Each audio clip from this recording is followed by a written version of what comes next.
Lahat tayo ay may kanya-kanyang pinagdadaanan. Hindi porke nakikita natin ng isang taong palangiti o palatawa, okay siya. Hindi porke masaya sa social media, ganoon din sa totoong buhay. Hindi porke nag-post ng masayang family picture, wala nang problema.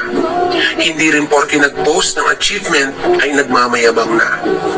Minsan ang mga taong problemado, dinadaan na lang sa tawa o sa pagpapatawa ang bigat na nadarama. Minsan ang mga taong nagpo-post ng achievements ay proud lang sa mga nagawa o narating nila. Minsan ang mga palapost sa social media, wala lang masabihan ng mga dinadala nila. Lahat ng bagay ay may kahulugan. Lahat ng tao ay may kanya-kanyang pinagdadaanan. Kaya piliin nating maging mabuti. Iwasan nating mag-judge hanggat maaari. Dahil ang mga tao na iniisipan natin ng masama, malamang ay lumalaban din sa buhay. At pinipiling kumapit pa kahit na may mga araw na parang bibitaw na. Pagod ka na? Pahinga ka. Pero pahinga lang ha.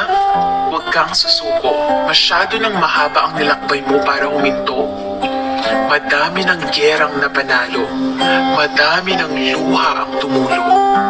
Ngayon ka pa ba susuko? Tandaan mo, walang madaling tagumpay. Kailangan mong kumampay nang sa dulo, bandera mo ay mawagayway. Laban lang, kaya mo yan.